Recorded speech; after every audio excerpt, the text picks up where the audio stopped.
subhanaka la illa ma 'allamtana innaka antal alimul hakim.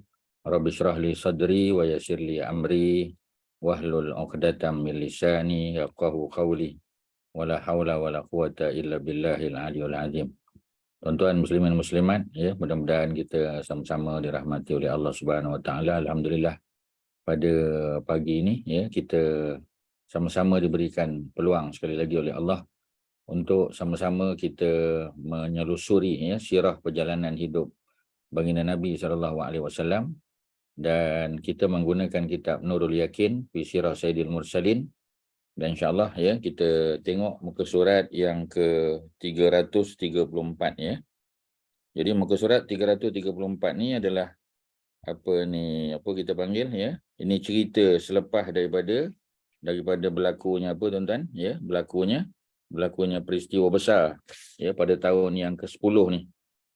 Maknanya selepas daripada ya Nabi SAW mengerjakan Hajjatul Wada, ya, haji yang satu-satunya haji yang Nabi buat, dan merupakan kita kata benchmark lah ya kepada amalan haji kita ya maupun umrah.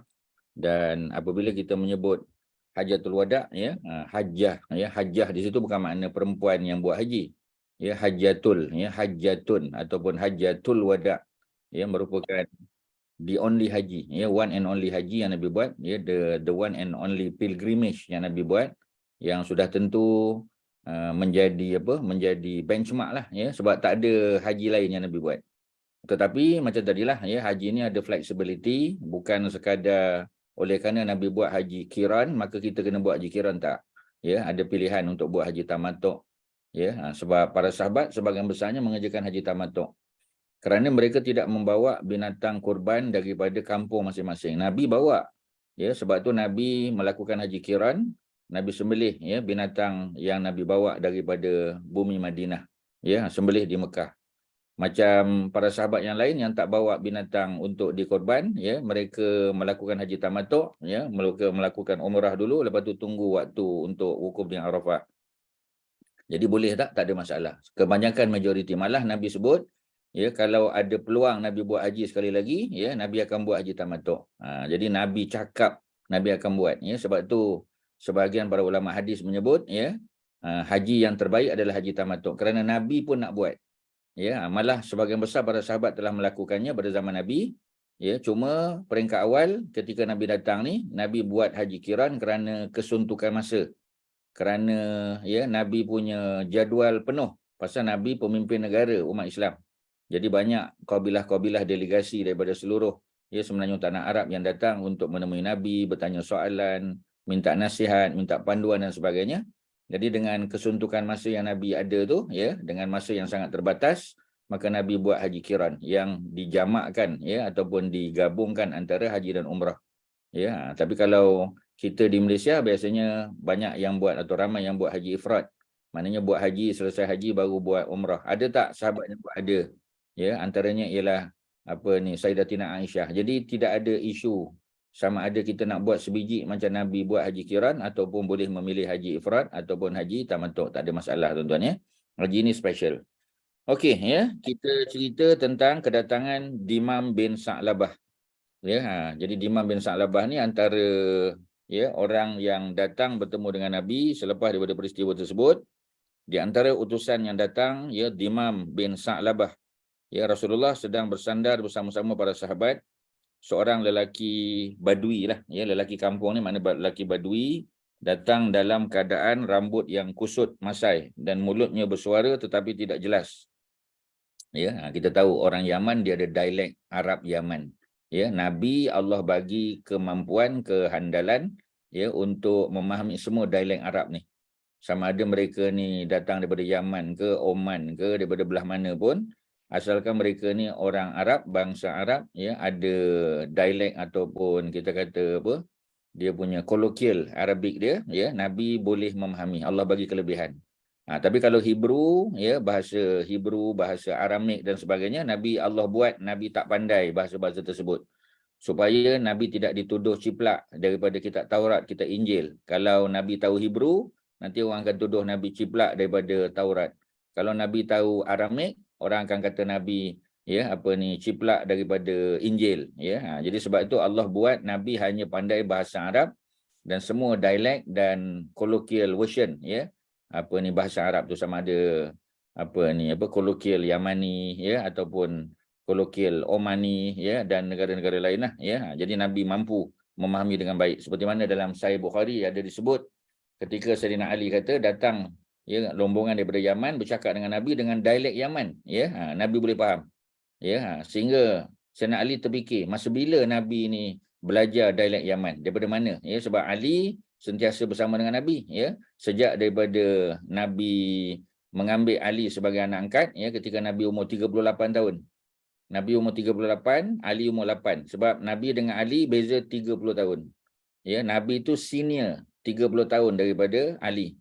Sebab tu ketika dapat wahyu umur 40, mana 2 tahun selepas Nabi ambil Ali sebagai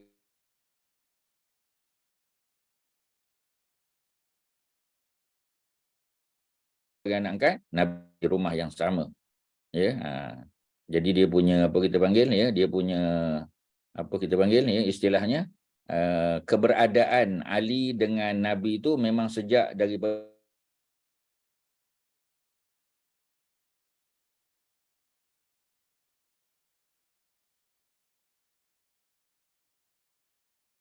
sebelum Nabi yang duduk, ya, di tempat tidur Nabi. Cuba kita bayang berapa lama Ali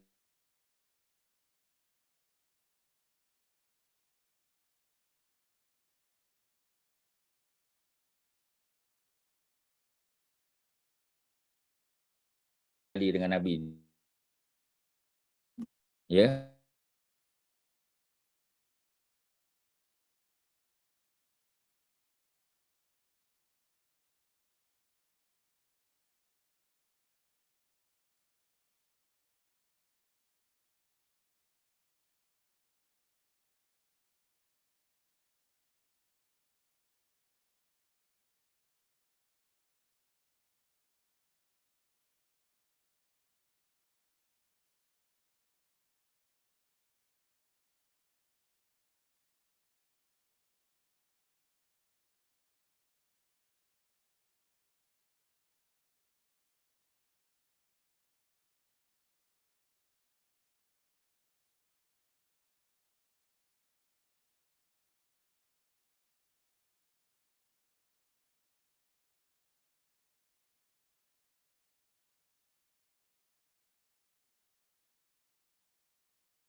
Assalamualaikum warahmatullahi wabarakatuh. Minta maaf ya, connection tak bagus. Okey ke, boleh dengar sekarang?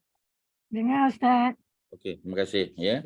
So balik pada Dimam As-Sa'labah ya. Dimam bin Sa'labah, orang kampung ya, orang Badui ya, yang datang daripada ya belah Yaman, sebagian riwayat menyebut.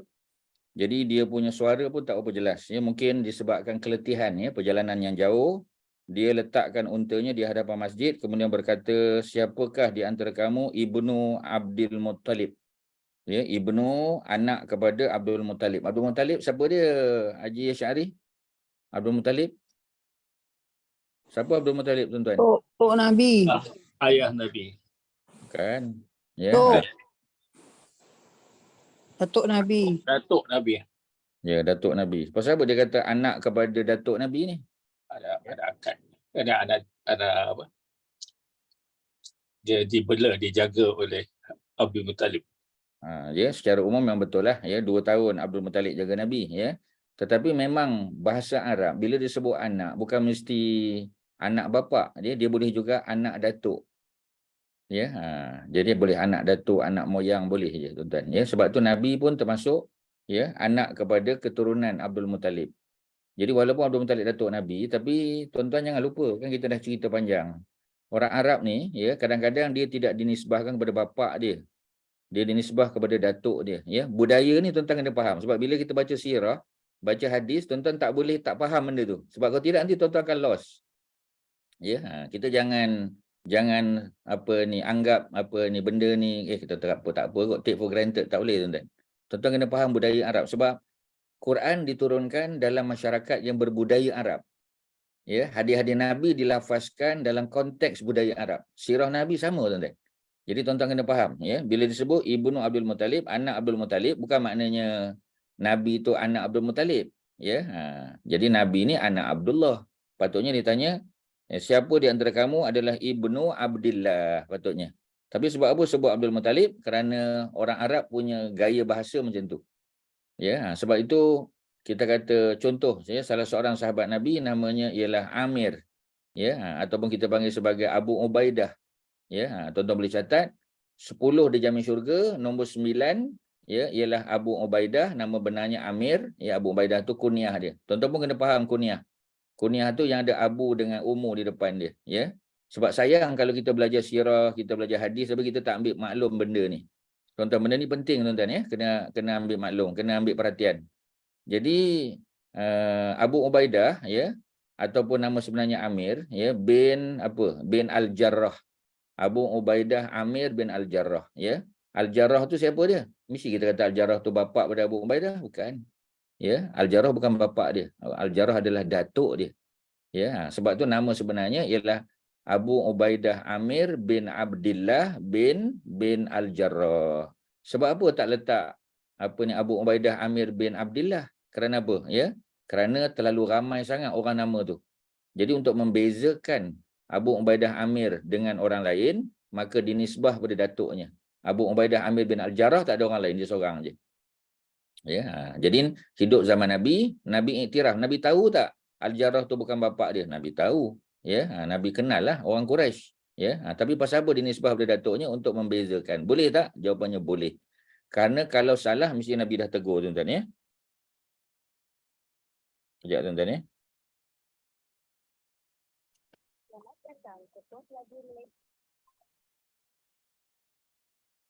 Okey ya. Kemudian apa lagi? Kemudian apa ni ulama besar zaman apa kita panggil zaman Al-Imam Syafi'i, namanya Imam Ahmad bin Hanbal, anak murid Imam Syafi'i. Ahmad bin Hanbal ya. Siapa nama sebenarnya? Ahmad bin Muhammad bin Hanbal. Ustaz dah pernah bagi contoh ni ya. Mungkin tuan-tuan tak salin, tuan-tuan tak ingatlah. Jadi ambil contoh tadi. Abu Ubaidah Amir bin Abdillah bin Al-Jarrah. Ya, di skip saja, di bypass nama bapaknya, disebut Abu Ubaidah Amir bin Al-Jarrah. Boleh? Boleh. Kalau tak boleh mesti Nabi tegur. Ya, sebab Nabi tak akan tangguh teguran kalau benda tu perlu. Ya, la yajuz ta'khirul bayan an waqtil hajah. Ini kaedah fiqh. La yajuz ta'khirul bayan an waqtil hajah. Tidak harus Nabi melambatkan penjelasan pada waktu yang diperlukan. Jadi kalau buat salah kena tegur. Sebab tu apa kita panggil ya, Nabi Musa alaihissalam bila Khidir buat sesuatu yang kita kata tak layak, tak patut dilakukan, dia tegur Khidir. Ya, contoh Nabi Khidir naik kapal, naik sampan free, kemudian dibocorkannya, Nabi Musa tegur pasal apa? Ya dahlah kita naik percuma, ya. Orang bagi orang buat budi pada kita, tiba-tiba kita bocorkan kapal dia. Pasal apa budak yang baik tak berdosa kita bunuh dia? Pasal apa orang kampung tak tolong kita, kemudian kita nak tegakkan balik, ya, salah satu daripada kita panggil, ya, dia punya tembok, ya, yang dah nak runtuh. Sebab apa? Ya, sebab Nabi Musa melihat pada zahir, ya, sedangkan wahyu diturunkan kepada Khidir tentang 3 perkara tadi. Nabi Musa tak tahu. Tapi pasal apa Nabi Musa menyebut, kita kata? Sebenarnya bukan menyebut. Itu adalah kaedah la yajuz ta'khirul bayan an waqtil hajah. Tidak harus melewatkan teguran ataupun penjelasan pada waktu yang diperlukan. Ya, jadi sebab tu Nabi-Nabi dan Rasul bersifat macam tu. Nabi Muhammad pun sama juga, tuan-tuan. Ya, jadi kalaulah menggunakan, ya, bypass nama bapa, terus ambil nama datuk tu salah, Nabi akan tegur, Nabi akan betulkan. Ya, ataupun Allah akan tegur. Seperti mana Nabi, ya, isytihar bahawasanya Zaid bin Harithah adalah anak dia dan orang duk panggil Zaid bin Muhammad. Nabi tak tegur sebab tak ada perintah daripada Allah untuk tidak membenarkan. Itu zaman jahiliah, ya, kita kata. Tetapi setelah turun ayat, Nabi tahu bahawasanya itu adalah hukum Allah. Baru tak boleh sebut Zaid bin Muhammad, kena sebut Zaid bin Harithah. Walaupun Nabi jaga dia, Nabi anggap dia sebagai anak sendiri. Ya, itu kaedah dia. Imam Ahmad bin Hanbal sama, ya. Ustaz bagi satu contoh zaman Nabi dan satu lagi zaman Al-Imam Syafi'i. Ahmad bin Muhammad bin Hanbal. Kalau Ahmad bin Muhammad, ada ramai tak orang nama? Berpuluh, beratus tuan-tuan orang nama Ahmad bin Muhammad. Jadi oleh kerana itu disebut Ahmad bin Hanbal. Hanbal datuk dia. Boleh tak? Jawapannya boleh. Ya. Ada sahabat Nabi yang dibinkan kepada mak dia pun ada. Ya, contoh kita kata Syurahbil bin Hasanah. Hasanah tu nama perempuan. Ya, Syurahbil bin Hasanah, kalau kita pergi ke Jordan, kita akan singgah di salah satu tempat kubur Syurahbil bin Hasanah.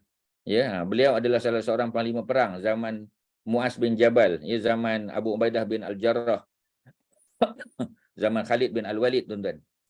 Ya, jadi beliau terkorban, ya, dikatakan terkorban dalam kita panggil, ya, dalam epidemik, ya, wabak penyakit yang menular di Jordan pada masa itu. Ada 25,000 orang yang mati, termasuk Muaz bin Jabal, termasuk Yazid bin Abi Sufyan, abang Muawiyah.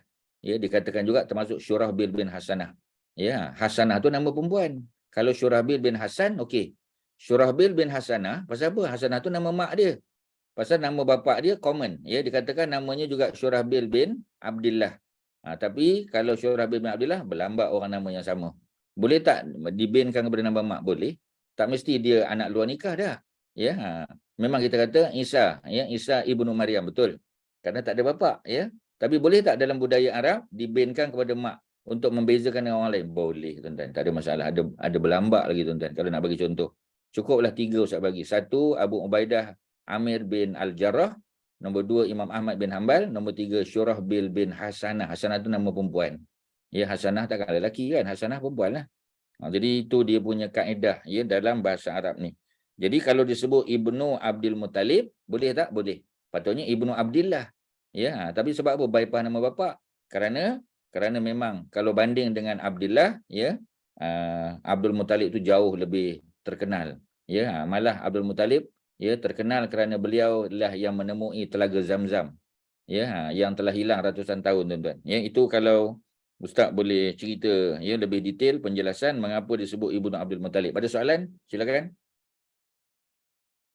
Kak Nap ada apa? Haji Asyari, Kak Mariatun. Ya. Jawab lagi. InsyaAllah.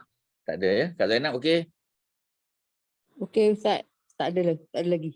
Pasal kita dah terangkan benda ni, tuan-tuan, ya. Jadi tuan-tuan tak ada isu lah pasal dah faham.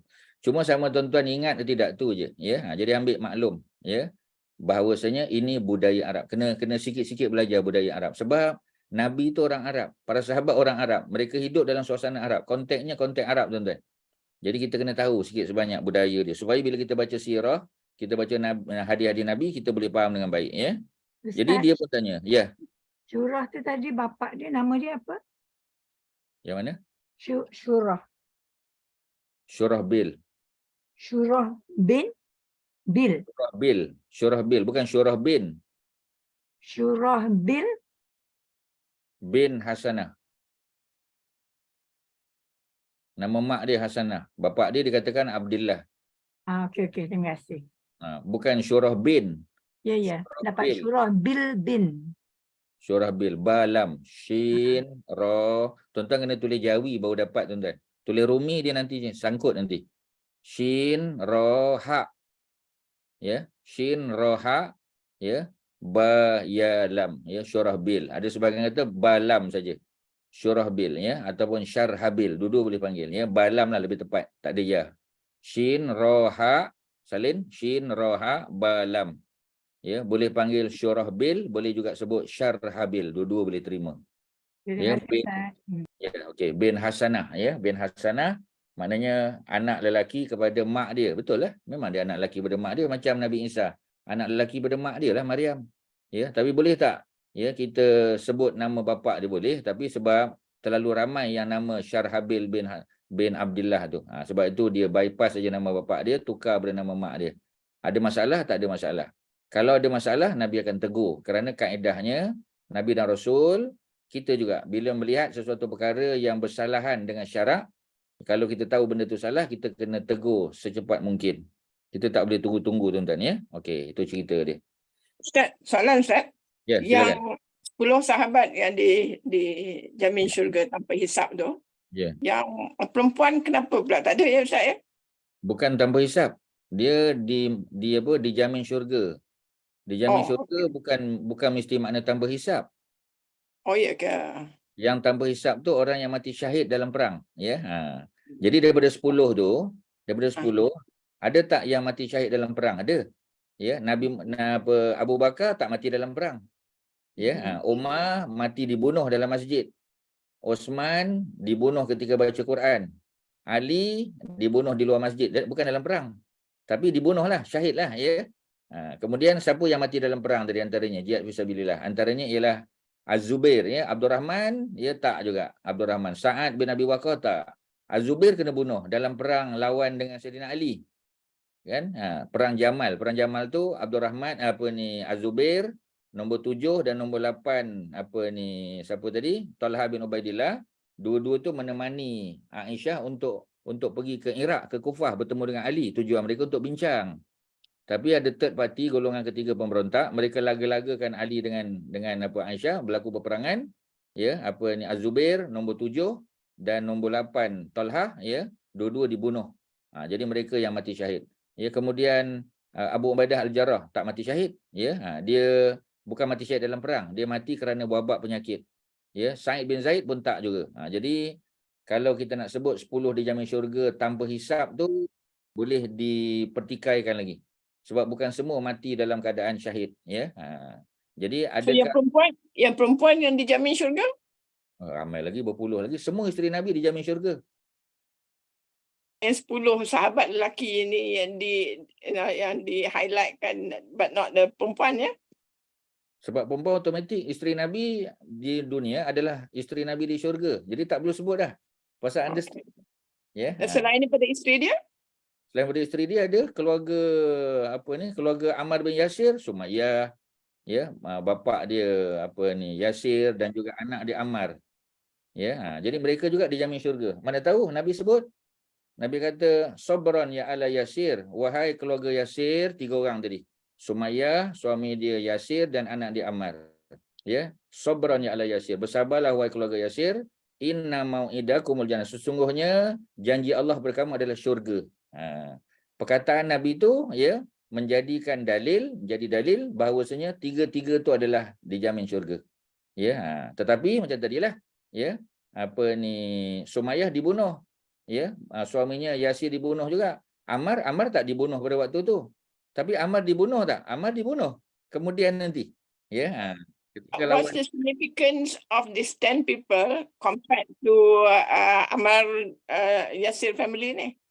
Pasal mereka ni kita panggil, ya, mereka ni Quraisy. Ammar, Sumayyah dan suaminya Yasir bukan Quraisy. Oh, okey. Yang 10 tu semua Quraisy. Abu Bakar Quraisy, Umar, Osman, Ali, Abdurrahman, ya, kemudian Sa'ad bin Abi Waqqas, Az-Zubair, Talha bin Ubaidillah, Abu Ubaidah Oh. Amir Al-Jarrah, ya, Sa'id bin Zaid, semua tu Quraisy. Sebab tu Okey. tak ada 10 tu orang Madinah, tak ada. Tapi orang Madinah, ya, ada tak kelebihan-kelebihan dia? Oh, pasti. Ada tak yang dijamin syurga? Pun ada juga. Ya, jadi sebenarnya yang dijamin syurga ni ramai. Ya, cuma dalam konteks yang berbeza-beza. Yang pasti yang disebut 10 tu, yang tadi itulah, yang Quraisy semua tu. Itu je. Okey, jazakallah khair. Ya, wa antum jazakumullah khairan. Para sahabat menunjukkan kepada Rasulullah. Jadi Dimam bin Sa'labah ni dia orang Badui, orang Yaman, ya. Dia tak pernah apa kita panggil, ya. Dia tak pernah apa istilah dia tak pernah jumpa dengan Nabi. Ya, oleh kerana itu bila dia datang dia tak kenal yang mana satu Rasulullah. Maka dia pun tanya, ya, siapa di antara kamu ni yang merupakan anak kepada Abdul Muttalib, ya. Jadi cucu termasuk, anak cucu cicit semua termasuk. Sebab tu dalam Al-Quran kita ada istilah Bani Israel. Israel tu ialah gelaran untuk Nabi Yaqub, semua orang tahu. Ya, jadi bila kita sebut Bani Israel, apa terjemahan dia? The children of Israel. The children of Israel, ya, sebab apa ni Bani itu adalah plural form untuk Ibnun. Kalau satu kan bin atau Ibnun. Kalau plural dia Bani Israel, ya. Siapakah Bani Israel tu? Patutnya anak-anak Nabi Yaqub sajalah. Ya, 12 adik-beradik Nabi Yusuf kan. Tapi ya, yang datang kemudian Nabi Musa, Nabi Harun, Nabi Syuaib, Nabi Yunus, Nabi Zakaria, adakah mereka Bani Israel? Ya, tetap Bani Israel juga. Kerana apa? Kerana mereka adalah keturunan. Sama ada mereka ni cucu, cicit, piut, apa semua Bani Israel. Maknanya istilah anak dalam Al-Quran, dalam hadis, dalam budaya Arab, dia bukan merujuk hanya kepada anak kita sahaja, tetapi cucu, cicit dan seterusnya, generasi yang datang kemudian. Macam tu juga kalau kita sebut bapa. Sebab tu bila kita doa, kita kata ya Allah ampunilah dosa ayahku, contoh, ya. Kita sebut ayah-ayahku, ya. Allahumma ighfir lana dzunubana, ya, wali abaina, wali ummahatina. Pasal apa kita sebut abaina? Sebab dia termasuk orang yang berada di atas kita.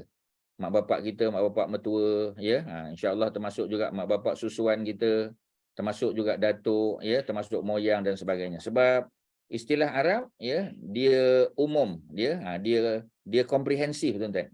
Dia mengandungi semua. Jadi kita tak perlu ulang. Ampunilah dosa bapak-bapakku, bapak mertua, bapak susuan, ya, datuk, kemudian moyang dan sebagainya. Tak perlu, tuan-tuan, ya. Sebab bahasa Arab ni dia komprehensif, ya. Dia all in, dia masuk semua. Itu yang mudahnya kita kata. Okey, ya. Para sahabat pun tunjuk inilah Rasulullah. Dia mendekati Rasulullah sallallahu alaihi wasallam dan berkata, "Aku ingin bertanya kepadamu, ya, dan ia akan membuatmu bosan." Jadi dia kata macam tu. Sebab mana dia nak cakap panjang lah mungkin. Oleh itu, engkau jangan marah. Rasulullah menjawab, "Tanyalah apa yang kau ingin tanya." Dia kata, "Aku benar-benar bersumpah dengan nama Allah. Apakah Allah mengutuskan engkau kepada semua manusia?" Dia tanya. Maknanya cerita tentang Nabi itu dia dah tahu. Dia dah tahu dah. Cuma dia nak minta confirmation, ya. Betul ke kamu ni diutus kepada seluruh umat manusia? Ya, itu soalan pertama dia. Kemudian baginda menjawab, ya. Dia berkata, "Aku benar-benar bersumpah dengan nama Allah. Apakah Allah memerintah engkau supaya kita solat 5 kali sehari semalam?" Baginda jawab, ya. Allah memang, ya Allah, ya memang benar. Dia berkata lagi, "Aku benar-benar bersumpah dengan nama Allah. Apakah Allah menyuruh engkau mengambil harta orang kaya daripada kami dan diserah kepada orang miskin?" Ya, mana zakatlah. Baginda menjawab, ya Allah, memang benar. Dia berkata lagi, "Aku benar-benar bersumpah dengan nama Allah. Apakah Allah menyuruh kamu supaya kita berpuasa sebulan dalam masa setahun? Ya, Ramadan." Betul. Dia berkata lagi, "Aku benar-benar bersumpah dengan nama Allah. Apakah Allah menyuruh kamu supaya kita mengerjakan haji? Ya, sekiranya mampu. Man istata'a ilaihi sabila, bagi orang yang mampu." Betul. Ya. Dia berkata lagi, "Sesungguhnya aku beriman kepadamu dan membenarkan apa yang kau bawa. Aku adalah Dimam bin Sa'labah." Ya, ada nota kaki di bawah. Dimam bin Sa'labah As-Sa'idi, ya. Bukan As-Sa'adi tu, As-Sa'idi. Ya. Kalau Sa'di boleh. Ya, Sa'di ataupun Sa'idi, ada dua, ya. Semasa semua kaumnya menganut Islam di atas apa inisiatifnya. Mana dia balik nanti dia dakwah pada kaumnya, mereka masuk Islam. Ibnu Abbas berkata, "Kami tidak mendengar utusan yang datang yang lebih afdal daripada Dimam." Dia sebab Dimam ni bila datang dia dah ada background knowledge. Cuma dia belum beriman lagi, ya. Mungkin dia dah nak beriman, tapi dia datang nak jumpa personally Nabi, nak confirm kan. Seperti mana sahabat Nabi Abu Zar Al-Ghifari, iaitu masa di Mekah dulu, ya, ni cerita ni di Madinah ni. Ya, jadi apa ni Abu Zar Al-Ghifari dia lanun, ya, perompak padang pasir, ya, orang yang datang ke kampung dia kalau tak ada hubungan diplomatik dengan dia, dia akan rompak, dia akan rampas, dia akan bunuh, ya, antaranya. Jadi bila dia masuk Islam, ya, dia hantar saudara lelaki dia untuk pergi cek betul ke di Mekah ni ada orang lelaki mengaku sebagai nabi. Ya, jadi adik atau abang dia pergi, ya, saudara lelaki dia confirmkan betul. Tapi Abu Zar tak puas hati. Dia pergi sendiri. Ya, dia ambil bekalan makanan dia, letak atas unta dia dan dia pergi ke Mekah. Sampai di Mekah, dia cari Nabi, jumpa, tanya soalan. Dia puas hati, dia isytihar, dia masuk Islam. Dia kena pukul dia sampai pengsan. Sebab dia isytihar dia masuk Islam di Mekah, memang nak cari pasal lah. Ya, bila dia sedar, ya, maka apa? Dia sebut lagi, orang pukul lagi dia. Ya, sehingga orang Mekah yang kenal dia, orang kata jangan pukul dia. Ni daripada Bani Ghifar. Bani Ghifar ni adalah perompak padang pasir. Orang Mekah kalau nak pergi ke negeri Syam akan lalu kawasan Bani Ghifar. Ya, nanti besok kita pula kena pukul. Jadi orang pun kata, ya, kalau macam tu kita tak boleh pukul dia. Pasal dia somebody, ya. Maka akhirnya dia pun selamat. Baliklah dia ke kampung halaman, dia mengislamkan orang kampung dia. Sama macam Abu Musa Al-Asy'ari datang Mekah, sama tuan-tuan. Sama macam Imam bin Sa'labah. Jadi ramailah. Yang macam tu ramai, ya.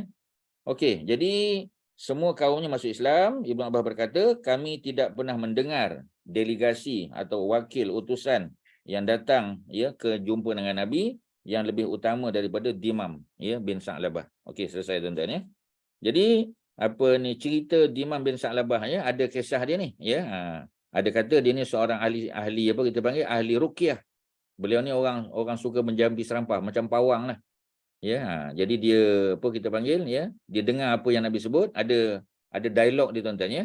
Ada disebut dalam kitab hadis ada. Nanti ada peluang kita cerita lebih detail lah, ya. Tapi untuk pusingan ni kita sebut secara umum, beliau datang untuk mendengar daripada mulut baginda. Dia datang untuk bertemu Nabi, ya, wajahan li wajhin, face to face, dan ya confirmkan, ya, apa yang dia dengar selama ni. Betul ke ada solat 5 waktu, betul ke ada haji, betul ke ada puasa Ramadan, ya, betul ke ada zakat sebagainya. Nabi confirmkan. Kedatangan utusan Abdul Qais, ya. Pada suatu hari ketika Nabi duduk bersama para sahabat, baginda berkata sekumpulan rombongan yang bertunggangan akan datang. Nabi dah dapat ilham dah, ya, akan datang ke arah sana disebut, ya. Mereka adalah daripada arah sana, mereka adalah sebaik-baik penduduk di sebelah timur, ya. Mereka memeluk Islam bukan kerana paksaan, tunggangan mereka keletihan dan mereka juga kehabisan bekalan. Ya Allah, ampunilah Abdul Qais. Ya, Allahumma ighfir li Abdul Qais. Abdul Qais merujuk kepada ketua, ya, kabilah dia tu, ya. Maknanya orang besar macam kita lah, Bani Hashim. Ya, Bani Hashim. Mana Hashim tu ketua kabilah, ya, Quraisy tu, ya. Kemudian Bani Abdul Muttalib macam tu juga. Jadi apabila mereka sampai dan melihat Rasulullah, mereka terjun dari tunggangan ketika berada di hadapan pintu masjid dan segera mendapatkan baginda sambil memberi salam. Di kalangan mereka terdapat Abdullah bin Auf al-Asyaj, orang yang paling muda di kalangan mereka. Dia tidak tergesa-gesa. Dia mendudukkan tunggangan, ya, tunggangan. Pasal apa mendudukkan tunggangan tu maknanya apa tu? Mereka naik unta. Jadi unta bila sampai tempat dia akan apa kita panggil, ya, dia akan diturunkan, ya, berehatlah, ya. Kemudian apa yang berlaku? Dia pun kemas barang-barang yang dibawa. Dia mengeluarkan 2 helai baju berwarna putih lalu memakainya. Kemudian berjalan mendengar Rasulullah dalam keadaan tenang dan memberikan salam kepada baginda. Dia seorang lelaki yang kelihatan hodoh dan berbadan kecil, ya. Dia memahami kekurangannya disebabkan pandangan Rasulullah kepadanya. Lalu berkata, ya Rasulullah, seseorang tidak dikira hodoh disebabkan kulitnya, tetapi seseorang lelaki dinilai berdasarkan 2 perkara kecil yang dimilikinya, iaitu hati dan lidahnya. Betul lah. Ya, ini macam cerita Luqmanul Hakim juga tuan-tuan, ya. Yang hitam legam kulitnya, ya, yang tebal bibirnya, yang keriting rambutnya. Maknanya dari segi penampilan nampak, ya, nampak nilah, ya, nampak low standard lah. Ya, tapi dari segi ilmu pengetahuan, hikmahnya bila dia bercakap, ya, bila dia menggunakan lidahnya, ya, ketulusan, keikhlasan hatinya, itu yang membezakan dia daripada orang lain. Kalau tidak, takkan ada surah Luqman yang menceritakan tentang perjalanan hidup Luqman, ya, bersama ahli keluarganya. Rasulullah SAW menjawab, sesungguhnya kamu memiliki 2 sifat yang disukai oleh Allah dan Rasulnya, lemah lembut dan tenang, ya. Orang lain semua kelang kabut datang jumpa Nabi, ya, tapi dia tenang-tenang sebab dah sampai dah pun, ya. Dia datang jumpa Nabi dengan dia tukar pakaian dulu, ya, sebab nak muliakan Nabi SAW. Nabi berkata kepada utusan ini, selamat datang kepada kaum yang tidak menerima kehinaan dan tidak menyesal. Ya, tidak ada kehinaan dan tidak menyesal lah, sebab mereka telah memilih untuk masuk Islam. Mereka jawab, ya Rasulullah, kami datang menemuimu dari tempat yang jauh. Kami dihalang daripada menemuimu oleh orang-orang kafir Mudar. Ya, jadi ada kabilah Mudar menghalang mereka. Kami tidak dapat datang kecuali pada bulan haram saja. Kerana bulan haram, bulan gencatan senjata. Ya, jadi bila bulan gencatan senjata, maknanya bolehlah. Ya, jadi Nabi habis buat haji pada bulan Zulhijjah. Ya, ada baki bulan Zulhijjah. Dan kalau mereka berjalan pun, mereka masih ada peluang untuk balik dengan selamat. Kerana lepas bulan Zulhijjah ialah bulan Muharram. Ya, ini 3 bulan haram yang berturut-turut, ya. Mana bulan Zulkaidah, bulan 11, bulan Zulhijjah 12 dan bulan Muharram, bulan 1. Jadi tak ada isu lah. Kami tidak dapat datang kecuali pada bulan haram. Ini bulan haram. Oleh itu, arahkanlah kami dengan arahan yang bernas. Baginda berkata, aku menyuruh kamu supaya beriman kepada Allah. Apakah kamu tahu maksud beriman? Ia adalah penyaksian bahawa tidak ada Tuhan selain Allah. Ia tauhid lah. Dan Muhammad adalah Rasulullah. Ya, mendirikan solat, menunaikan zakat, berpuasa pada bulan Ramadan dan menyerahkan 1/5 harta ghanimah. Ya, jadi 1/5 harta ghanimah kena diserahkan kepada Nabi, ya, Allah dan Rasul. Aku melarang kamu daripada ad-dabba, ya, al-hantam, an-naqir, ya, al-muzaffat. Ya, jadi ini semua adalah bekas yang digunakan untuk membuat arak. Ya, jadi ini nama-nama bekas, ya. Nama-nama apa kita panggil, ya, dia punya peralatan, ya, untuk buat arak, ya, yang terkenal di negara mereka, ya. Al-Asyaj berkata, ya Rasulullah, negeri kami adalah negeri yang membebankan. Apa maksud dia? Sekiranya kami tidak minum minuman ini, perut kami akan buncit. Dia kata macam tu pula, ya. Yang kita tahu minum arak tu boleh buncit pun, kan? Ya, tapi dia kata tak, ya. Kami kalau tidak minum arak, ya, perut kami akan buncit. Oleh itu berilah kelonggaran kepada kami. Jadi dia minta flexibility. Sekadar ini, ya. Sebab pada masa apa kita panggil selepas daripada haji ini, maknanya pengharaman arak itu sudah absolute, sudah mutlak, ya. Peringkat awal kita tahu, kan, mula-mula diberitahu bahawasanya pada arak itu ada apa kita panggil, arak dan judi itu ada kebaikan. Memang ada kebaikan, untung, ya, bisnes berniaga untung. Tetapi dia punya dosa. Ya, dia punya dosa tu lebih besar. Wa yas'alunaka 'anil khamri wal maisir qul fihi ma ismun kabir wa manafi'u linnas. Itu Quran yang sebut. Pada kedua-dua judi dan arak itu ada apa? Ada ismun kasir, ya, ada dosa yang banyak, dosa yang besar. Wa manafi'u linnas, dan ada manfaat juga pada umat manusia, terutamanya orang meniaga. Ya, pada kesihatan memang tak baguslah arak tu. Ya, tapi untuk perubatan boleh guna, ya, boleh. Ya, peringkat awal dulu, kan, ya, ada. Kemudian minumnya juga dibenarkan, masih dibenarkan. Cuma dibagi tahu, ya, dia punya dosa tu besar. Ya, ismun kabir wa manafi'u linnas. Kemudian ketika nak solat tak boleh minum arak. Mana kalau waktu tak solat boleh minum, ya. Jadi ada dalam surah An-Nisa, kan, ya, ayat yang ke berapa tu? Ayat yang ke-34. Ya, cerita apa kita panggil? Ya, ayat yang ke-43, tuan-tuan, ya, bukan 34, 43. Cerita tentang Allah bagi tahu pada orang beriman, ya ayyuhallazina amanu la taqrabus salah. Jangan kamu solat wa antum sukara, dalam keadaan kamu mabuk, hatta ta'lamu ma taqulun, sampai keadaan kamu siuman balik. Siuman baru boleh solat. Jadi belum ada larangan secara mutlak, ya. Sehinggalah larangan turun bagi tahu pada umat manusia supaya innamal khamru wal maisir wal azlamu wal ansab, ya, atau wal ansab wal azlam rijsun min amali syaitan, adalah benda keji daripada amalan syaitan, barulah diharamkan, rijsun min amali syaitan. Jadi dalam bab tadi maknanya ada stages, ya, ada dia punya proses dia untuk pengharaman tu, bukan pengharaman secara mutlak. Jadi maknanya di waktu, ya, rombongan Abdul Qais ini, mereka datang pada masa ni arak sudah diharamkan. Ya, ini bukan fasa Mekah, bukan, fasa awal di Madinah, bukan, ya, dah diharamkan dah. Maka dia pun tanya, ya. Jadi boleh menunjukkan kadar tersebut dengan tangan. Mana ditunjuk? Boleh tak? Ya, ada tak kelonggaran pada kami sekadar ini? Ditunjuk. Maka Rasulullah memberi isyarat dengan kedua-dua tangannya sambil berkata, wahai Asyaj, sekiranya aku membenarkan kamu minum sekadar ini, kamu akan meminum sekadar ini melebihi apa yang dibenarkan. Maknanya, ya, kalau benarkan sikit, dia akan terus minum. Sebab bila dia dah mabuk, dia akan minum lebih. Baginda berkata demikianlah sambil menggenggam tangannya kemudian membukanya. Sehinggalah apabila seseorang daripada kamu mabuk, dia pergi kepada anak saudaranya dan memotong betisnya dengan pedang. Rasulullah menyebut larangan meminum arak secara khusus disebabkan mereka terlalu banyak minum arak. Ini sebagaimana yang disebut pada kami. Pasal apa tuan-tuan? Ya, pasal orang Arab ni kita kata dah terbiasa minum arak. Ya, terutamanya kalau orang yang duduk di negeri sejuk. Negara Arab ni memang negara panas, ya, tetapi sejuknya pun boleh tahan.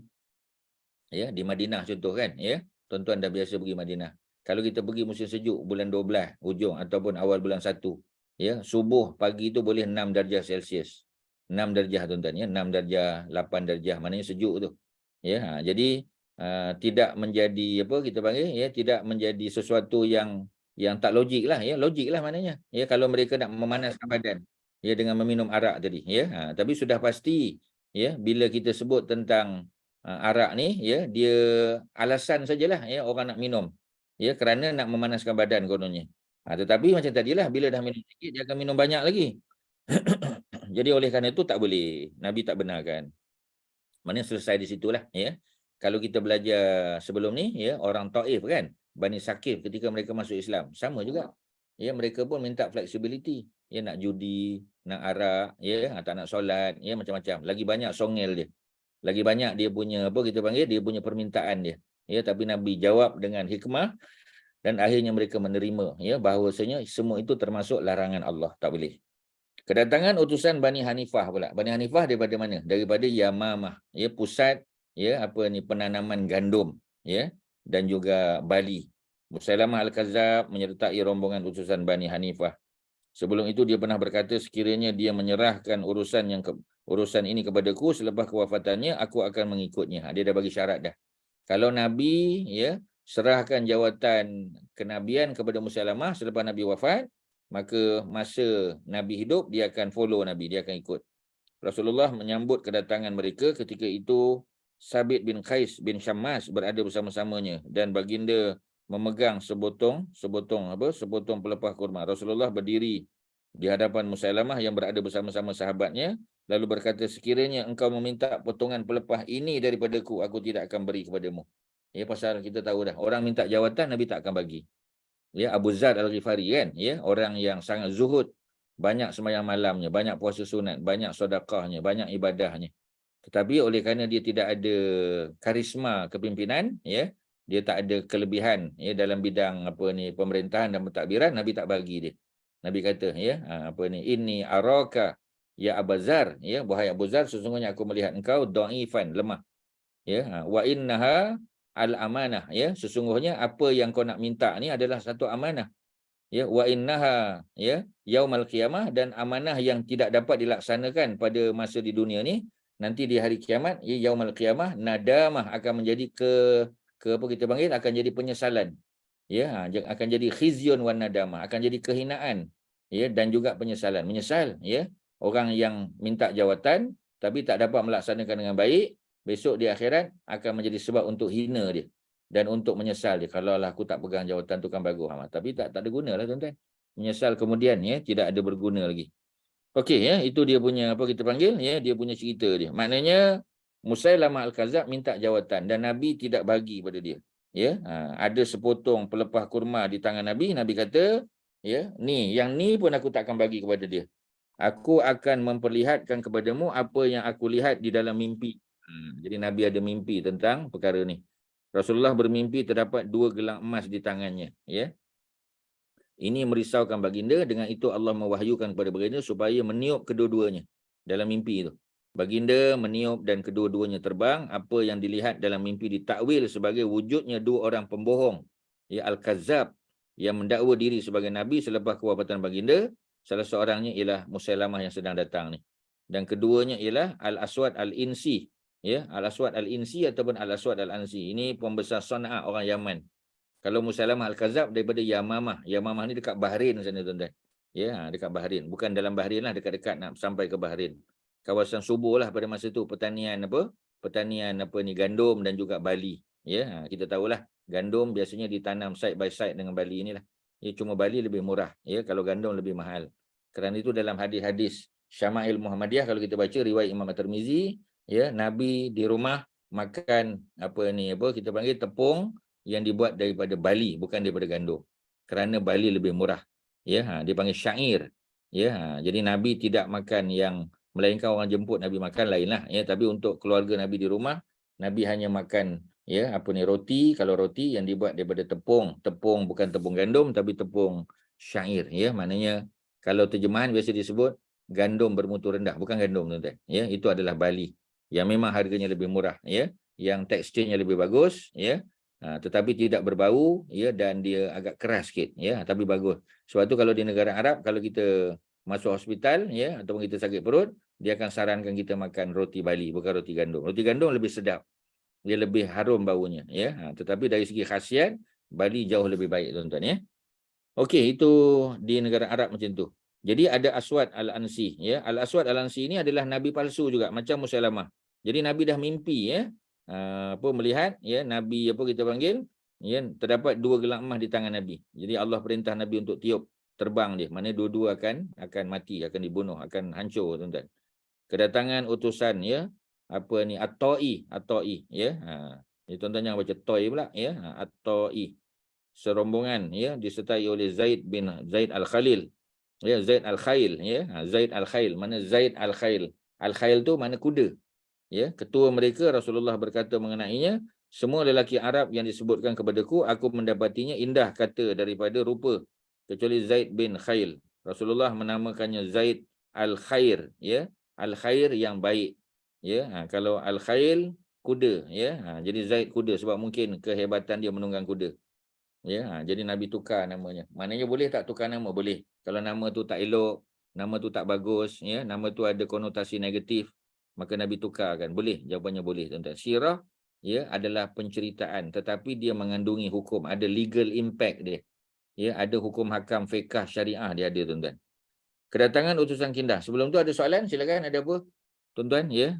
Soalan apa ni, perkara-perkara yang kita sebut ni, sebahagian mungkin kita tak pernah dengar, tetapi termasuk mimpi tadi. Mimpi Nabi dan Rasul adalah wahyu.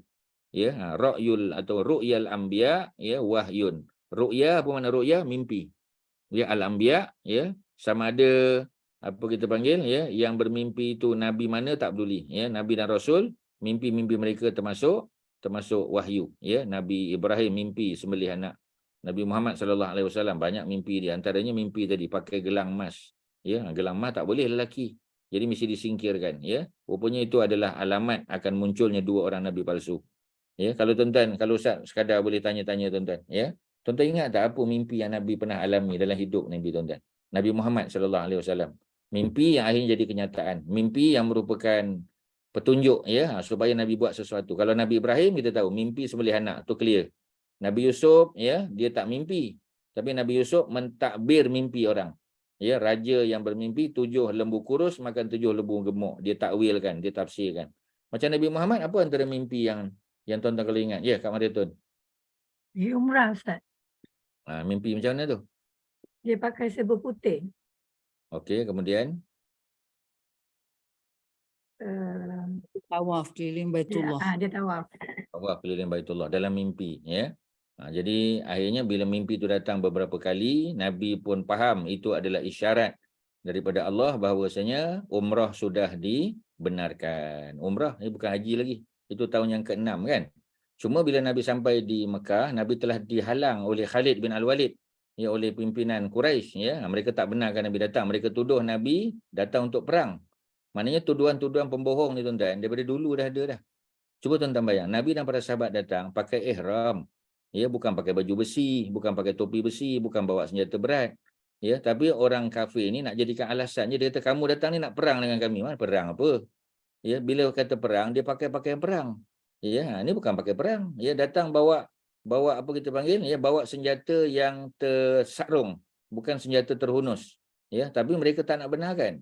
Ya, buat perjanjian damai, tahun yang ke-7 barulah datang untuk umrah qada. Macam tu cerita dia. Maknanya nak bagi tahu orang Quraisy ni buat alasan saja. Dan tindakan Nabi pergi umrah bersama 1,400 para sahabat atau 1,500 datang tu kerana mimpi, bukan ada ayat Quran turun, tak ada.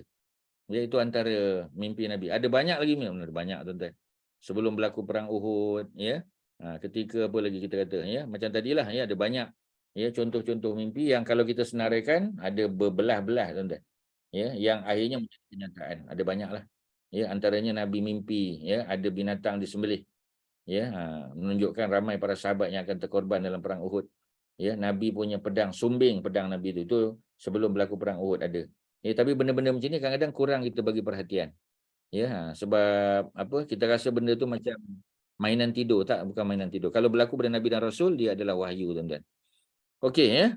Apa lagi? Ada soalan? Silakan. Ada Ustaz, apa-apa? ada juga orang yang anak dia sakit aja, lepas tu dia tukar nama, lepas tu anak dia okey. Boleh ke Ustaz? Boleh, ya. Kalau nama tu kadang-kadang nama tu berat sangat. Dia namakan anak dia Salahuddin Al-Ayyubi, berat sangat. Ya, jadi akhirnya nama Atan aja. Bila nama Atan, elok sihat budak tu, ya. Tapi letak Atan Elias Salahuddin Al-Ayyubi, ya. Kerana nama tu berat sangat. Boleh tak tukar nama? Boleh, ya. Tapi macam tadilah, kalau nama tak elok contoh, ya. Sebab tu kita tengok banyak kita punya apa kita panggil Muslim revert kan. Ya, yang tak tukar nama, yang macam Brother Anwan Seng kita kata tak tukar nama pun. Ya, Lim Joy Sun tak tukar sebab dia kata dalam bahasa Mandarin nama-nama tu nama yang elok. Ya, dalam bahasa dia. Jadi apa perlu tukar, dan Nabi pun tak arah sahabat tukar nama. Ya, bila sahabat masuk Islam tukar nama tak tukar. Melainkan kalau ada konotasi negatif macam tadi. Zaid Al-Khail, Zaid si kuda tadi. Ya, Zaid the horse kita kata, ya. Jadi tak sesuai lah nama-nama macam tu. Jadi ditukar oleh Nabi Zaid Al-Khair, ya. Ada sahabat Nabi namanya Sa'ab. Namanya Sa'ab. Sa'ab tu makna difficult. Nabi tukar jadi sahal. Ya, jadi easy Nabi tukar, ya. Kerana nama-nama yang tak bagus, ya. Ada nama yang bagus macam Husain, ya. Husain bin Salam. Beliau adalah seorang ulama besar di kalangan orang Yahudi. Ya, namanya Husain bin Salam. Husain cucu Nabi pun nama Husain. Tetapi apa yang berlaku, ya? Oleh kerana Husain bin Salam tu sudah terkenal sebagai seorang ulama besar Yahudi, maka bila masuk Islam Nabi tukar namanya kepada Abdullah bin Salam. Jadi tak mesti nama tu tak bagus. Ya, macam tadi Salahuddin Ayyubi nama bagus. Tapi pasal apa ditukar? Sebab budak tu sakit, tak tahan dia, mungkin berat.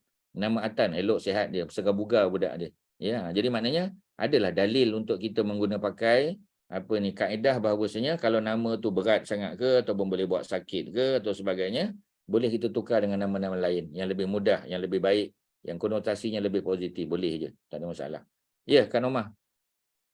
Ustaz, utusan At-Ta'i ni adakah sama kes dia? Dia belum Islam, dia datang berjumpa untuk masuk Islam, dan At-Ta'i tu nama Bani, nama kabilah ke nama tempat dia apa Ustaz? Nama kabilah, ya. Ta'i itu orang, ya. Jadi apa kita panggil, ya, Hatim At-Ta'i.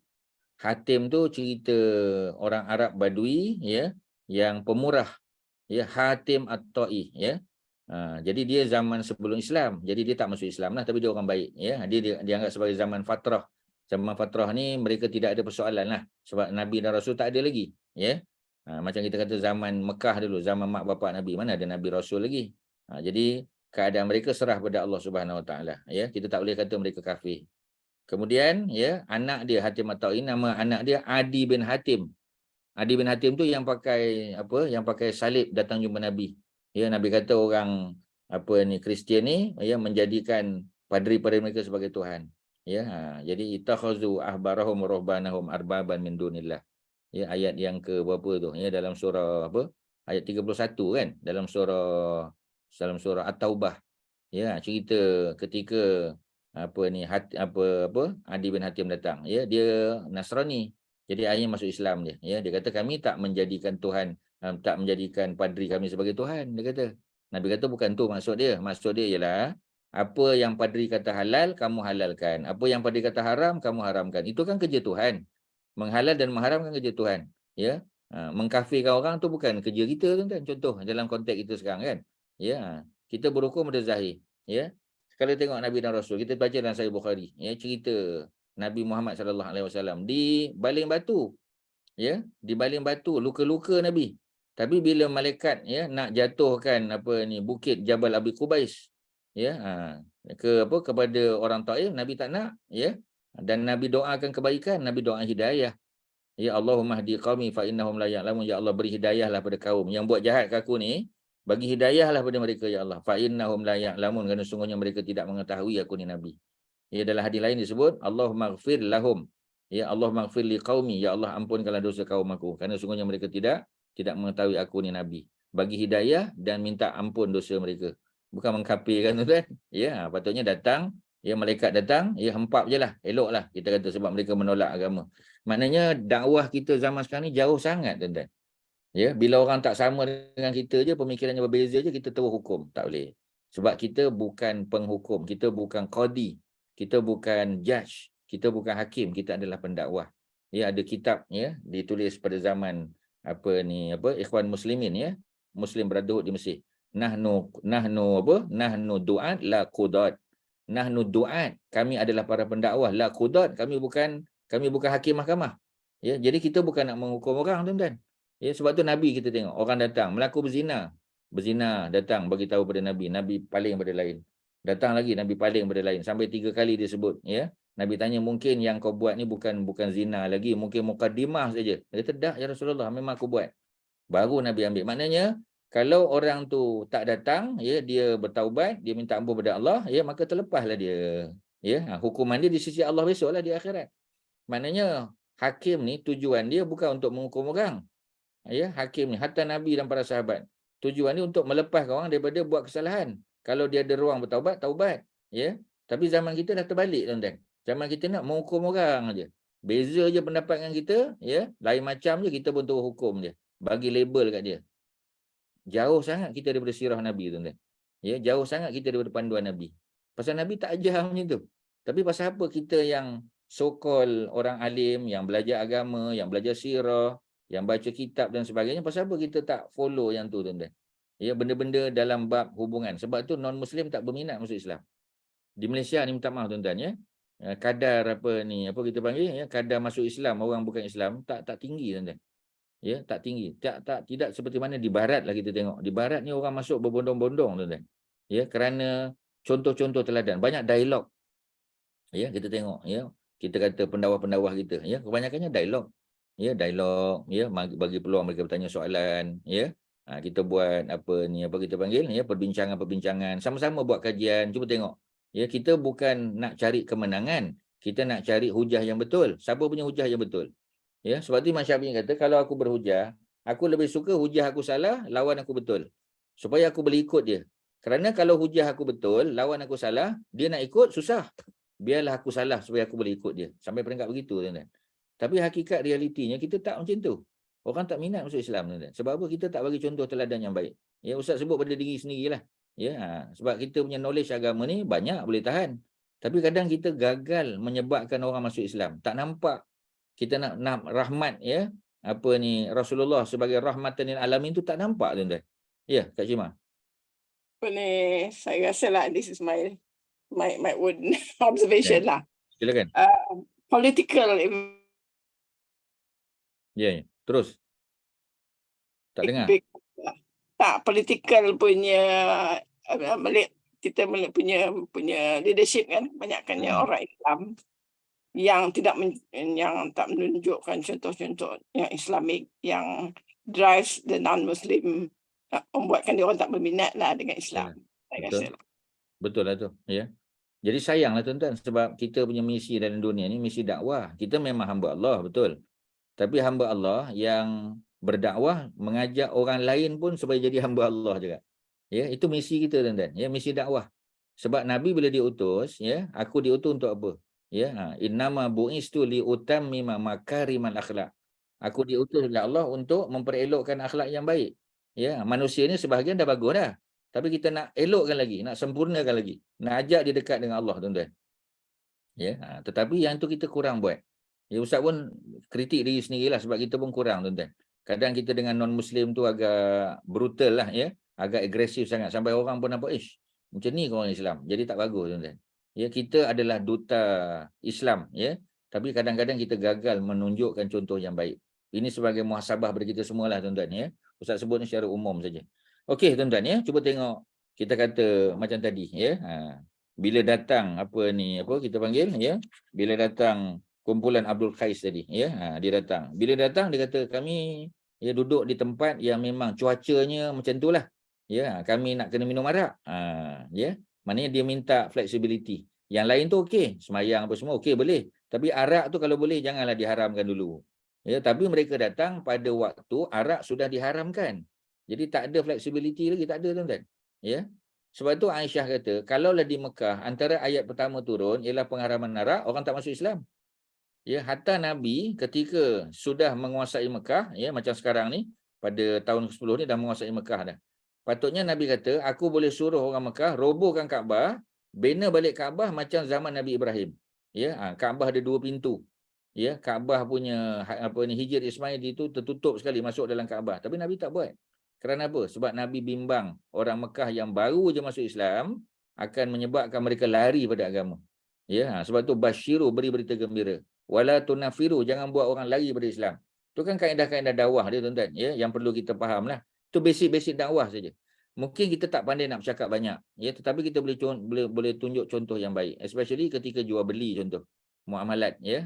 Biasa je tuan-tuan. Benda-benda ni kadang basic saja, tapi sebab kita tak menguasai benda-benda tu, kita mungkin tak membiasakan diri kita. Sebab tu memang betul, bengkel-bengkel dakwah ni kena buat. Bengkel-bengkel basic je tuan-tuan.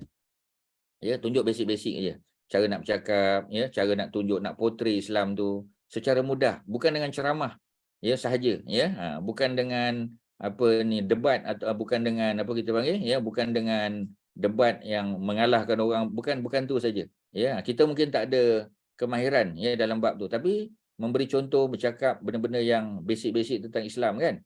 Ya, macam Ustaz ada dengar rancangan di IKIM, ya, hari Rabu ke hari Selasa.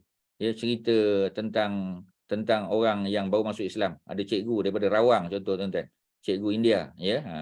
Jadi bila dia masuk Islam, ya, dia kata aku nak tunjuk pada orang bukan Islam tentang Rasulullah. Jadi dia pun bincang-bincang dengan jamaah di sana tuan-tuan.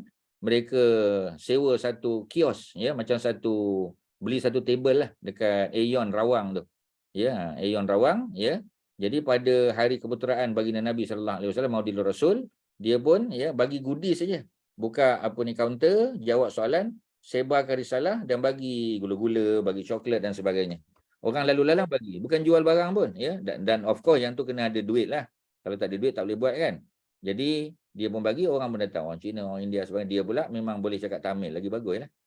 Ya, orang datang, orang pun tanya, ni kaunter apa, jual apa? Kita tak jual. Kita hanya nak promosi, nak bagi tahu today is the birthday of our prophet, beloved prophet. Ya, orang pun tanya, Prophet mana? Dia pun cerita. Bukan lama, 5 minit, 6 minit cerita basic-basic.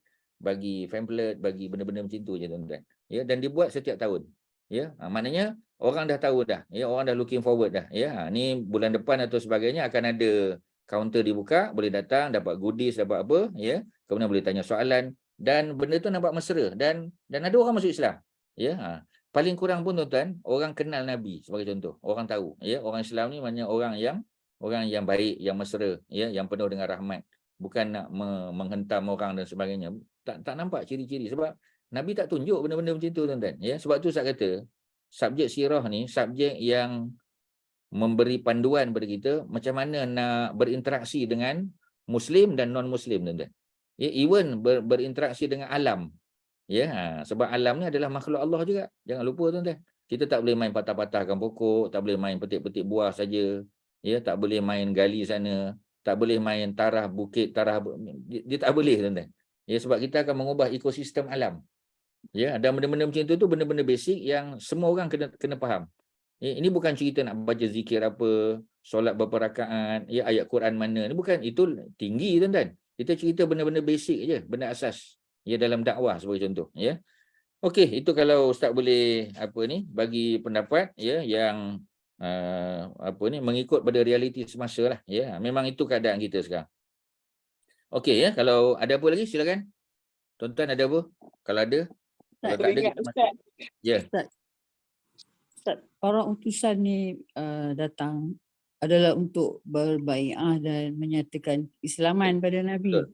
So saya nak tanya, adakah mereka ni datang sendiri ataupun atas jemputan Rasulullah sallallahu alaihi wasallam?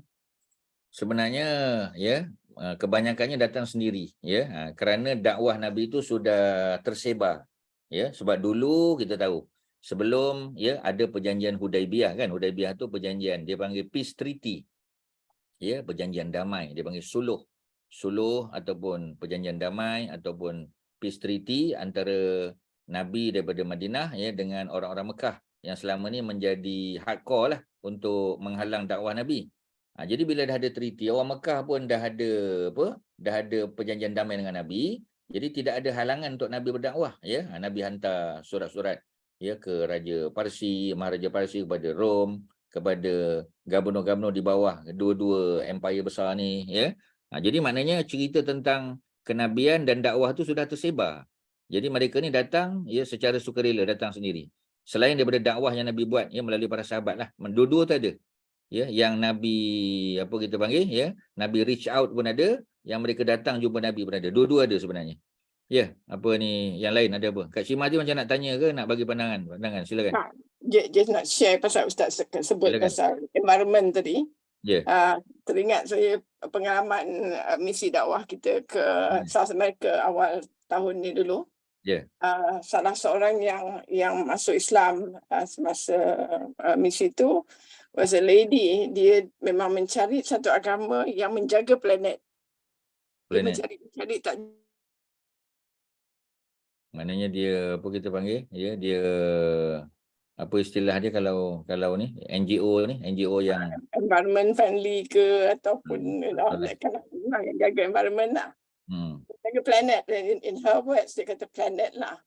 So bila Syekh Idrisi explain dengan ada ayat-ayat Quran, hadis-hadis semua, she cried and then dia syahadah. ada. Ya.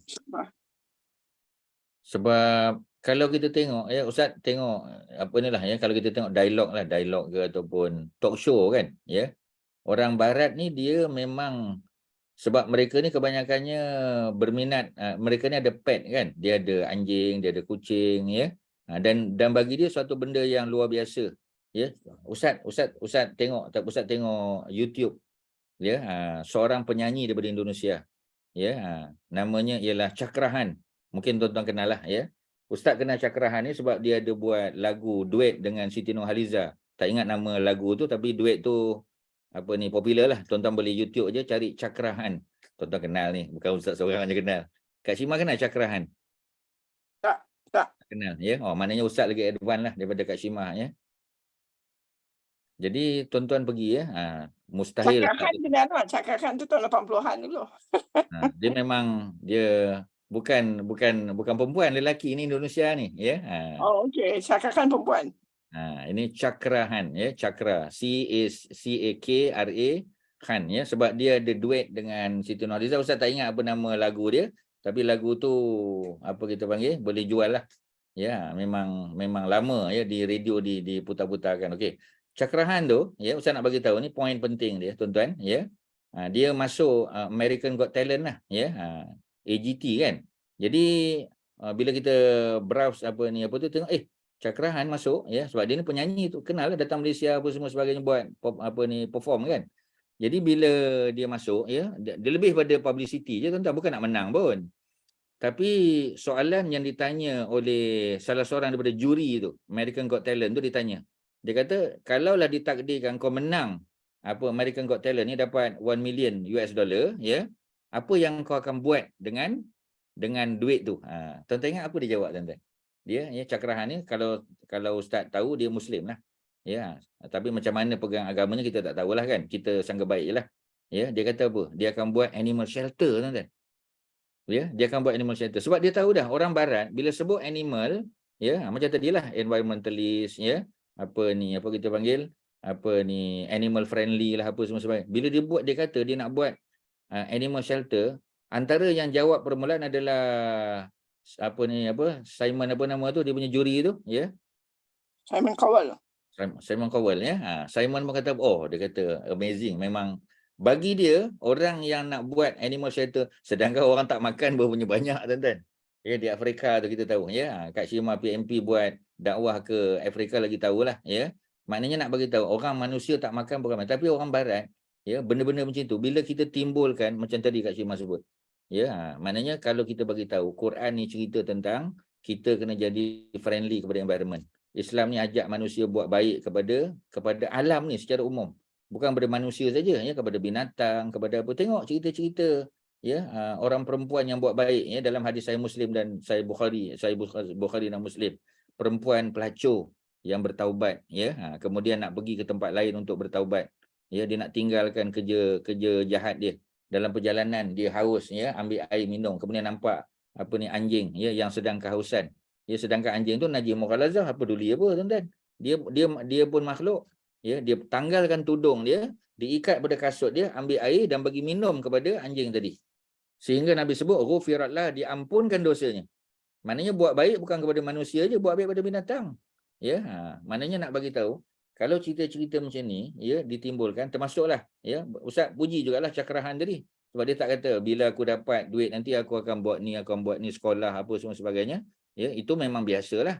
Tapi dia nak buat animal shelter tu, wah, ya, juri-juri semua, ya, orang pun tepuk dan sebagainya. Maknanya nak bagi tahu, memang masyarakat barat ni, ya, dia pencinta. Kita orang Islam pun di Malaysia ni berapa ramai orang buat animal shelter. Ya, jadikan rumah dia sebagai tempat kita panggil stray dog, ya, stray cat dan sebagainya, ya, macam-macam. Tapi maknanya nak bagi tahu bahawasanya orang barat bila dia dengar sesuatu yang baik tentang binatang, oh, itu memang catchy lah, kita kata, tuan-tuan. Ya, dan Ustaz sebut Cakrahan tadi pasal dia menggunakan itu alasan. Mungkin bila dia menang dia takkan buat. Tapi cakap dia tu menyebabkan orang, oh, dia kata amazing, ya, excellent, ya, tuan sebut macam tu. Ya, tuan-tuan boleh tengok di YouTube lah. Mungkin Ustaz cerita ni tidak 100% sebiji seperti mana dia sebut, ya, tapi macam itulah lebih kurang. Ya, maknanya nak bagi tahu memang orang barat dia suka benda-benda macam tu, Kak Syimah. Betul lah tadi, ya, masa dakwah di South America tu macam tu. Ustaz boleh confirmkan memang orang barat, ya, dia tertarik bila kita sebut macam tu, tuan-tuan. Dia suka. Ya, jadi kalau kita memang ya, boleh memportray Islam itu, ya, dengan rahmatan lil alamin, sebab Nabi kan. Ya, Nabi itu rahmatan lil alamin. Wa ma arsalnaka illa rahmatan lil alamin. Tidak kami utus engkau wahai Muhammad. Suratul Anbiya ayat 107. Suratul Anbiya, ya, surah yang ke-21 ayat 107. Wa ma arsalnaka illa, tidaklah kami, yakni Allah mengutus engkau wahai Muhammad, ya, illa melainkan rahmatan, sebagai rahmat.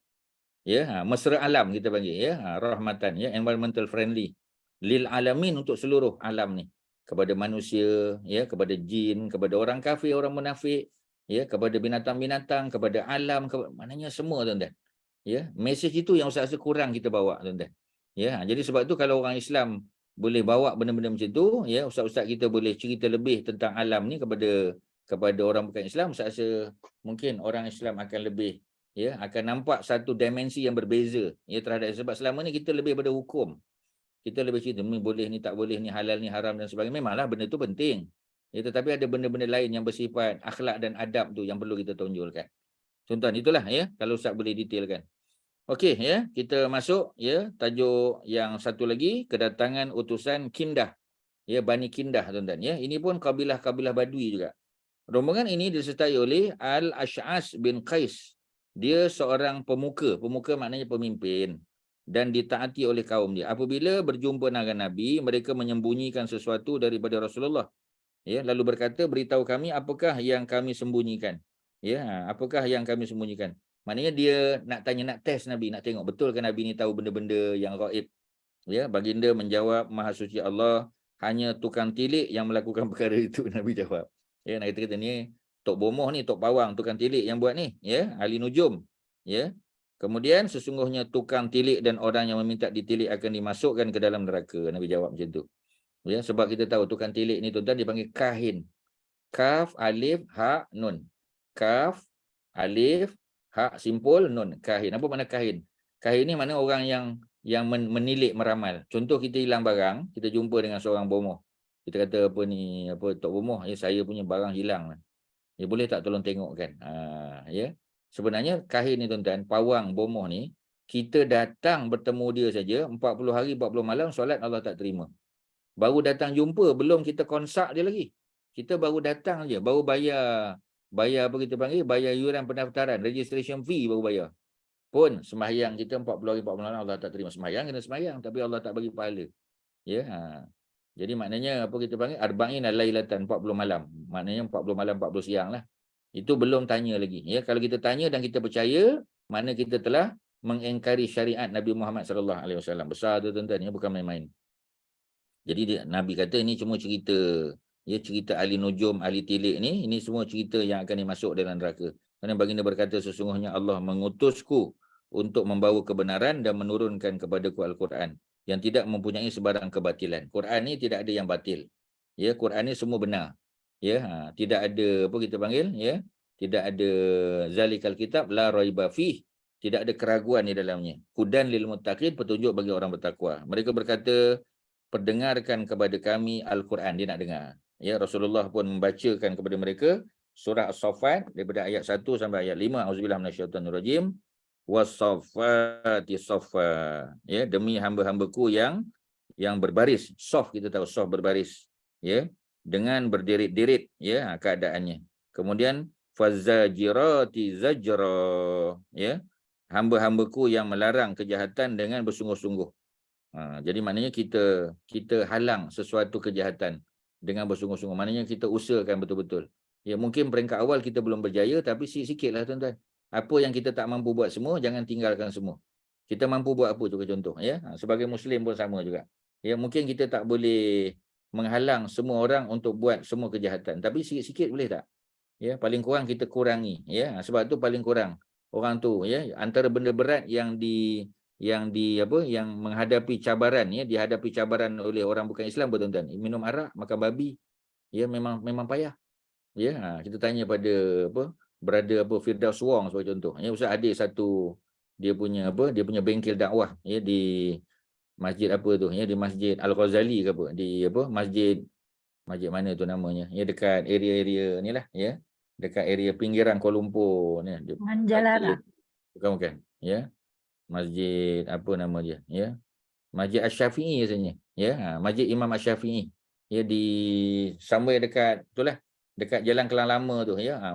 Kalau kita dia antara antara highway Kesas dengan Jalan Kelang Lama tu, ya, ada satu masjid. Ustaz ada mengajar kuliah kuliah duha di situ, ya. Sebulan sekali. Hari Sabtu minggu pertama lah, minggu kedua. Ya, macam minggu ni lah, ya. Ustaz ada mengajar pagi di Shah Alam, kuliah subuh di Shah Alam, ya. Lepas tu kuliah duha di situ. Masjid Al-Imam Asy-Syafi'i, ya. Namanya kalau tak salahnya. Betul kot, insya-Allah. Jadi dia punya program tu dibuat di bilik kuliah dia lah, dakwah satu hari program, ya. Ini sebelum pandemik dululah. Jadi kita panggil Brother Firdaus Wong ada cerita tentang antara cabaran orang bukan Islam meninggalkan agama asal mereka ialah masalah makan. Ya. Sebab itu, ya, dia kata dia pernah jumpa dengan satu budak lelaki berminat untuk masuk Islam. Tapi bila dia nak masuk Islam, mak bapak dia restulah. Sebab dia kata dah anak dia buat pilihan, anak dia pun dah bekerja, dah ada pendapatan kan. Dia bukan masuk Islam kerana dipaksa. Mak bapak dia pun agak liberal lah, boleh terima lah, ya. Sebab dia tahu Islam ni bukan mengajak manusia untuk meninggalkan keluarga, ya. Cuma dia akidahnya, dia punya dia punya agamanya je berbeza, tetapi dari segi hubungan keluarga tak putus. Alhamdulillah dia tahu, ya. Jadi akhirnya Firdaus Wong pun dia kata kat mana kita nak jumpa, sebab dia kata mak ayah dia nak jumpa personally dengan Firdaus. Dia kata okey, tak ada masalah. Dia bawa satu restoran, ya, Chinese Muslim, dia tak sebutlah, ya, mana Muhammad Chan ke Holmes ke, dia tak bagi tahulah, dia bawa, ya, dan dia minta semua makanan-makanan Chinese food tu, ya. Dan dia belanjalah, ya, dia belanja mak bapak budak tadi, ya, dan mak bapak budak tadi setelah habis itu dia ucap terima kasih kepada Firdaus. Dia kata dia tak sangka, ya, bahawasanya, ya, ada untuk baru-baru lah masa tu, ya, baru ada Chinese food punya restoran lah, ya. Dia kata lega lah, sebab dia tahu dah anak dia nanti bila masuk Islam pun anak dia tetap boleh makan makanan-makanan Chinese. Cuma yang versi halal, dia kata, ya, yang Muslim friendly. Okeylah, dia kata. Maknanya concern dia tuan-tuan makanan. Ya, orang bukan Islam ni kita kata concern dia makanan. Dan benda yang susah nak ditinggalkan adalah minum arak. Ya, sebab dia kata babi tu sedap. Tidak orang cakap, ya, sebab dia pun biasa makan. Ya, arak tu sedap, dia kata, ya. Tapi nak meninggalkan tu satu cabaran hebat. Kita tak tahu tuan-tuan, ya, melainkan kita dengar daripada mulut orang bukan Islam yang masuk Islam. Maknanya benda-benda macam tu kita tak tahu, ya, sebab Quran tak cerita, hadis tak cerita, ya. Jadi kita dapat melalui pengalaman orang yang pernah, ya apa ni berada di luar agama, kita kata. Jadi alhamdulillah tuan-tuan, ya, baru kita tahu, oh kita kata besar cabaran dia. Ya, memang besar. Ya, makanan tu benda penting tuan-tuan dalam hidup. Memanglah kita hidup ya untuk makan, bukan? Kita makan untuk hidup. Tetapi mereka hidup untuk makan. Jadi oleh kerana itu kita kena ambil maklum benda-benda macam tu. Ya, alhamdulillah dengan kehadiran ya kita kata Chinese Muslim restoran ni yang boleh bagi wasi halal. Okeylah tuan-tuan, tidak kita pun tak tahu. Ya, baru kita tahu rupanya orang Cina ni suka benda ni rupanya. Ya, cuma dia bimbang anak dia bila masuk Islam, dia takut anak dia tak boleh makan dah benda-benda macam tu. Sebab Islam ni semua benda tak boleh. Ada kita bagi tahu. Islam ni yang boleh tu banyak, yang tak boleh tu sikit je. Ya, kita kena bagi gambaran pada tuan-tuan, ya. Okey, seterusnya apa? Ya. Fataliyati zikra, ya, hamba-hambaku yang membawa kandungan kitab suci, ya. Jadi mereka ni membawa kitab suci az-zikra. Kemudian inna ilahakum lawahidun. Sesungguhnya ya ilah sembahan kamu adalah Tuhan yang sama. Rabbus samawati wal ard, Tuhan yang mencipta langit, semua langit, wal ardi dan bumi, wa ma bainahuma dan apa yang di antara kedua-duanya. Wa rabbus masyariq, dan dialah Allah yang menjadi Tuhan yang menguasai masyariq. Masyariq adalah masyriq, ya, belah timur tuan-tuan. Jadi apa kita panggil tempat terbit matahari. Kemudian Rasulullah SAW ya diam dan air matanya mengalir, membasahi janggutnya. Mereka berkata, kami melihat engkau menangis. Apakah engkau menangis disebabkan takutkan zat yang mengutuskan kau? Baginda menjawab, kerana takutkannya aku menangis. Betul. Dia mengutus aku untuk membawa jalan yang lurus, bagaikan mata pedang. Sekiranya aku menyeleweng, aku akan dibinasa. Kemudian baginda pun membaca ayat, walain syi'na lanazhabanna billazi auhayna ilaika summa la tajidu laka bihi alaina wakila. Ya, dan sesungguhnya walain syi'na, dan sesungguhnya jika kami kendaki, kata Allah, tentu kami akan hapuskan apa yang kami telah wahyukan kepadamu. Maknanya Allah boleh buat. Ya, sebab itu ada ayat Quran yang dihazaf, ya, ataupun dimansuhkan. Ya, ayat yang turun kemudian dimansuh, tukar dengan ayat-ayat yang lain. Ya, ada banyak. Ya, Allah boleh, dan Allah boleh buat semua tu. Jadi kalau Nabi tak melaksanakan tugasan baginda, Allah boleh hapuskan. Kemudian kamu tidak akan beroleh sebarang pembela terhadap kami untuk mengembalikannya. Jadi Nabi tak boleh minta balik. Ayat yang dah dihapuskan Nabi tak boleh minta, ya Allah kembalikan ayat tadi, tak boleh. Ya, kecuali sebagai rahmat daripada Tuhanmu, ya, illa rahmatan min rabbika, melainkan sebagai rahmat daripada Tuhan yang mencipta engkau. Inna fadlahu, sesungguhnya ya kurniaan Allah Subhanahu wa taala, kana alaika kabira, ya, kurniaan Allah kepada Nabi itu adalah amat besar tuan-tuan. Ya, itu surah Al-Isra, ya, surah yang ke-17 ayat 86 hingga 87, 2 ayat. Yang terakhir kemudian Rasulullah bertanya, apakah ya engkau telah memeluk Islam? Ya, mereka menjawab, ya. Baginda SAW berkata, kenapa engkau memakai sutera di tengkuk? Jadi mereka macam pakai pakai maflar lah, ya, selendang, ya, di tengkuk pakai sutera. Ketika itu juga mereka mengoyakkan sutera tersebut dan mencampakkannya. Maknanya ini bukti keimanan. Macam ketika arak diharamkan di Madinah, ya, maka para sahabat menyebut bagaimana mereka memecahkan tong arak, bukan botol lagi tuan-tuan, tong arak, ya, bejana-bejana besar yang mengandungi arak. Ya, mereka tak minta flexibility, ya, minta dulu habiskan, bila stok dah habis barulah bertaubat, tak ada tuan-tuan. Ya, jadi yang itu tu kadang-kadang kita kurang sikit. Bila tahu sesuatu benda yang baik, kita lambat buat.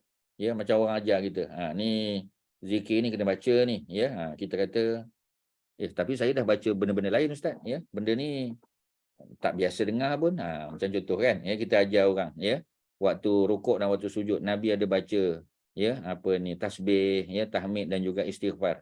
Subhanakallahumma rabbana wa bihamdika Allahumma ighfirli. Subhanakallahumma rabbana wa bihamdika Allahumma ighfirli, kita sebut. Subhanakallah, maha suci Allah, ya, subhanakallahumma rabbana wa bihamdika. Ya, maha suci engkau ya Allah, aku memujimu.